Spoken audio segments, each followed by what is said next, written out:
Hey everyone. So today we're going to be looking at your spouse nakshatra. So the goal of this video is to find the personality and the behavior and even the habits of your spouse using nakshatras. So, right, because every nakshatra has a certain behavior and has certain habits. So we're going to see uh, how do we use these nakshatras to determine uh, what your spouse would be like. Right. And the best parts about this technique is that you really don't need to know what you're doing. Uh, all you need to know is just the nakshatra because we're not going to be using conjunctions. We're not going to be using aspects. We're not going to be using trines. We're not going to use the Navamsha zodiac signs. We're not even going to be using houses.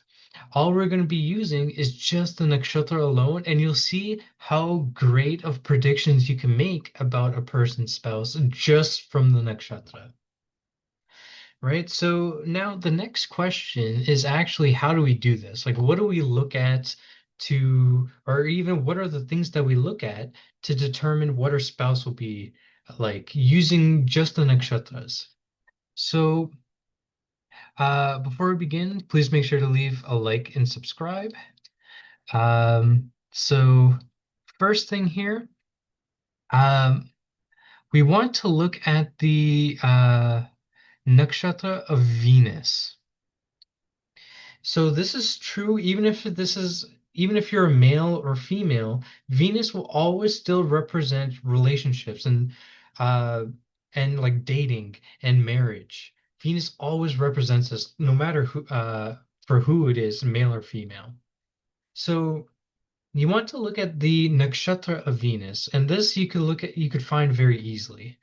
Um, if you want, you could purchase a PDF report that shows all the nakshatras of your spouse as well, checking out the link in the description.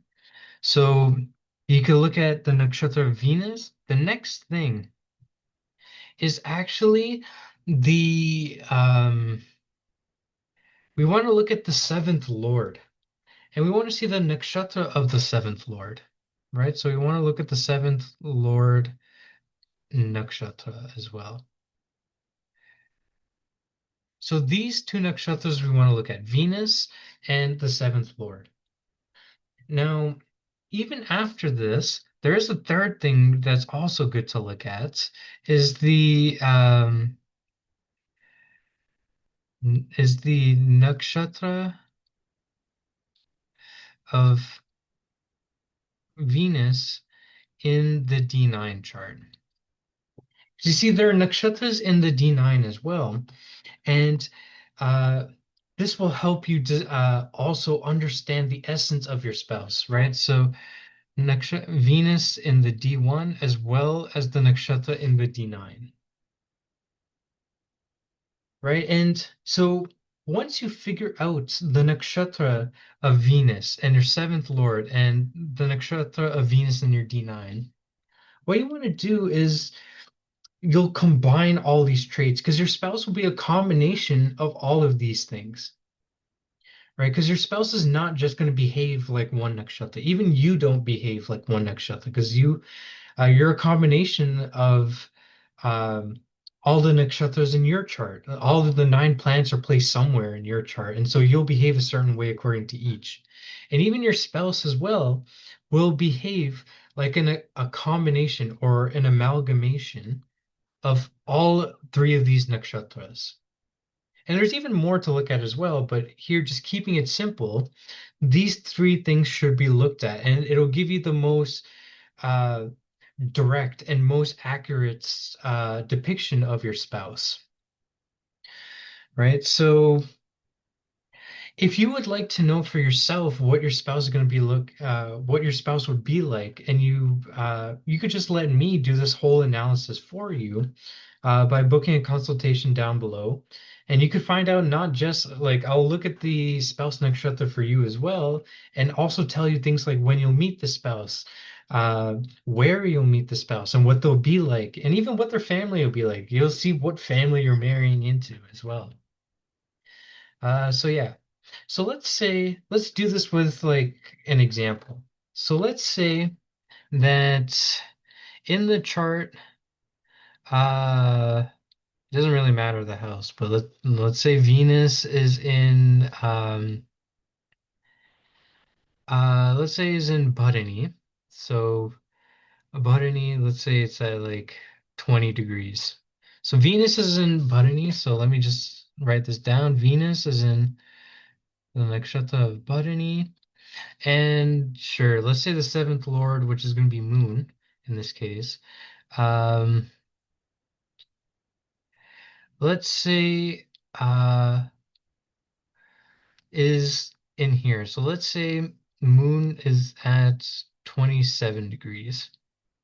So Moon will be in the nakshatra of Revati, right? So by the way, this Moon is your seventh lord of your D1. So let's say you have these two nakshatras now. What you could do, your spouse will be a combination of these two nakshatras. And it's always good to see some of the traits that are in common with these two nakshatras. For example, Bharani is ruled by Yama, the god of death. So you'll see that your spouse will have some fascination with death. And even Revati is the nakshatra of afterlife and your soul leaving the body. So you'll see that now 100% that's something that's overlapping between these two nakshatras, that your spouse will definitely have an affinity and an interest in learning about death and reincarnation and where your soul goes after death. What is the journey that your soul goes through? Um, you'll see that, right? So those things, they're also very spiritual in nature as well. So you'll see that both Bharani and Revati are spiritual nakshatras, more so Revati than Bharani, um, because Revati is the fully spiritual nature tuning into other dimensions. Um, so yeah, you'll see you could even use traits that are not necessarily overlapping. For example, Bharani, this makes your spouse very interested in some more like mystery novels or mystery TV shows and that mystery genre as well. They'll be very interested in those things. Um, you see, another thing that's a bit more, I guess, overlapping is something that's your spouse will like a little bit more alone time. They're not going to be in the public sphere, or they're not going to be like as social with these combinations. They're going to be just doing their work. That's especially a trait of Botany. And even Moon is in Revati. That's also Pisces of isolation. So, see, so isolation and kind of being alone and doing your own thing is something that's very prominent with this type of combination. Um, so let's say in the D9. So let's say in the D9 now that Venus is in, so I'm thinking about this. If it's in Bharani, then the combination, uh, that's first four. So let's say, Maka. I don't know if this is an actual real combination or not, but you'll see that something from here is that your spouse can also be a leader. You see, they'll be very hardworking and they will have leadership qualities. And they will have like a commanding voice as well. They can be commanding. You'll see it's a mix of commanding and like soft as well. They could be commanding when they need to be, but not they could like turn it on when they need to be commanding and then be soft otherwise, right? So you see, this is a way to kind of combine your work. You'll see that this person as well at work, uh, they'll always make sure that other people are working hard and that they're not like slacking on the job. If this was like a combination, Bharani and Magha. Yeah, always making sure people are like on their toes and working and not like goofing off on work. So yeah, you see, so like that's an example of how you combine these. So You see, this was a make-believe example. Let's actually try a real example here. Let's say this person, this like is a real person.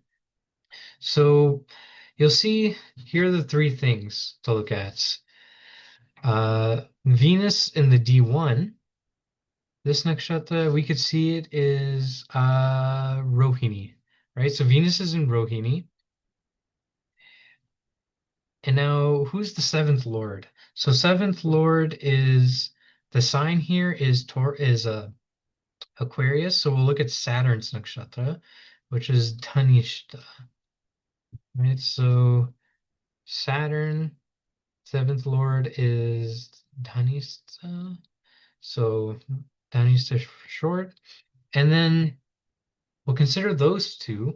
We'll also look at the D9 nakshatra. So if you're using Jagannath Hora, what you could do, just right click on this section here and choose the divisional chart for longitude. So let's see, we'll look at D9 here. And so now you have all the degrees information in your D9. So let's check out Venus. Venus is in Ashwini. Interesting.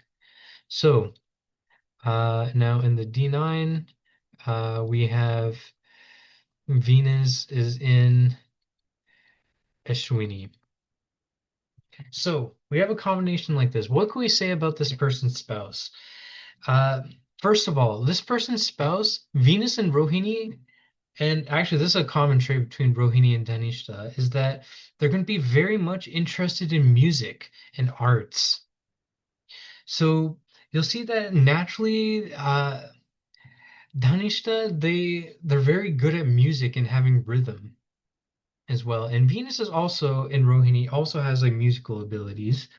Um, you'll see that this person's spouse will be extremely good looking. This is Venus and Rohini. Very, very good looking spouse. And something that's interesting is that their spouse will like to dress very different. They'll have a very unique uh, style of dressing. Uh, they'll also have a very unique cologne and perfumes. They're going to smell different. They're not going to use just whatever's used in the market or what's trending. Um, so yeah, you'll see even this person very interested in making money and having resources and building their resources to earn more money and making their money like compound and grow. This is a trait that's true for both Rohini and Tanishta. Now, even Venus and Ashwini, this is another sign that we know that this person's spouse is going to be pretty good looking. Um, so yeah, because Ashwini and Rohini give a good looking spouse. And you'll see that the spouse will be somewhat young in nature here. Um, yeah, so it'll be young in nature. I know people will probably look at here and you'll see Saturn here and they'll be like, how could the spouse be here? But what you should actually be looking at is look at the Pavatelit chart of your D1. You see Saturn's not actually in the seventh house. So yeah, this person, now we know this person's going to be very good looking. You can even look up this person's spouse as well. You'll see that the person's spouse is like known for also being good looking. You could even see the way that they dress as well. Very unique from what other people were dressing at the time. The spouse will have some interest in medicines as well as gardenings. They will like plants, right? So you'll see that all of these things will be very prominent with this person's spouse. So you combine the attributes of all three to make your person, to get attributes of your spouse. And actually, I made a video on Ashwini. So if you happen to have seventh Lord or Venus in Ashwini, you can check out that video. I'll leave a link to the Ashwini video, and you could get super precise um, things about this person. You'll see something that's crazy. This person's spouse will love to be on time. Like they'll hate being on time, or they'll hate being late to events. They'll even feel like anxious about it if they're late. That's a very unique trait to Ashwini. Um, so yeah. So you can check out that Ashwini video for more details on this. So this is another example. Let's check out another one here. So this one, this person's nakshatra. So first, let's check out Venus is in Ashlesha. So Venus is in Ashlesha, and then we have, okay, of course, the seventh lord here is Saturn again. So Marikshara, um, Saturn in Nakshatra, and then we also want to see in the D9 for Venus, so let's check that out as well.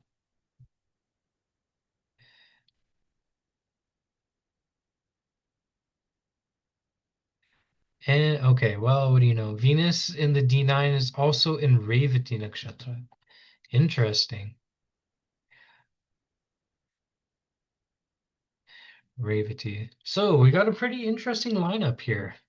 These three make this is a nice combination. I like this. So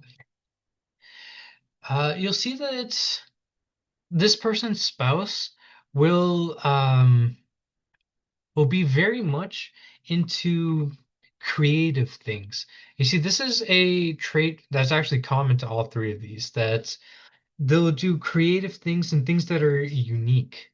You see, Venus and Revati, this makes a person. Oh, here's something interesting. This is a unique trait to Revati that the spouse will be very much interested either in having like wristwatches or interested in time dilation or time travel, um, things like that. Uh, this also makes the spouse very creative. So you'll see this person's spouse is will be very interested in things like music, arts, dance, um, uh, things like that. So you'll actually see if you could actually look up this person's spouse. They were an actor as well. Um, and what's interesting is that you see Venus in Ashlesha, you'll see that they were a part of a movie that's literally, you see, Ashlesha is ruled by the deity is snakes. And they were literally in a movie, so right, there's acting again. They were in a movie that was called, I think it was like Snake Pit. So literally with snakes, and it was a psychological thriller. You see, Ashleisha is all about psychological warfare and psychological mind games. That's the whole deal with Ashleisha, you know. Um, yeah, not knowing what they're thinking. That's Ashleisha. That's the energy of snakes. See, Manisha as well. You see, there was a part in this person's life when they were trying to like figure out what they should do on the job front. So you see, they were searching and searching, and then eventually they found it. You see, this also makes a somewhat spiritual spouse as well, even if it's not um like spiritual like a yogi, for example, is it could make like a person who's interested in the big questions in life, like why are you born and what happens, um what happens like after this birth, what is the grand scheme of life. You'll see that's this combination here. The spouse will be thinking thoughts like this. um so yeah, that's how you use all three nakshatras here to kind of determine what your spouse will be like. Actually, you see, oh, this is a common thing here. Venus and Revati, you'll see that there will be like a noticeable like height difference between you and your spouse. And I'm pretty sure there was a height difference here. So you'll see that as well. So yeah, you'll see uh, that's like how great like these predictions with nakshatras are. Like I didn't even look at anything else. I didn't look at anything in this chart as well, and already you could figure out that the spouse is into music and arts, and it already makes sense why they were in like cast in movies such as like Snake Pit, and you'll see they were in other like more darker movies as well, and that's again because of this Ashleisha. Um, yeah. See, so that's the power of these nakshatras. So again, if you don't know, if you're unsure about this, and you could just let me do this. You could just book a consultation down below for a relationship reading, and I'll do this whole reading for you, as well as other details with your spouse, where you can meet them, when you'll get married, what they'll be like, what would they look like. All of these things you can know. So yeah, again, please make sure to leave a like and subscribe, and thank you.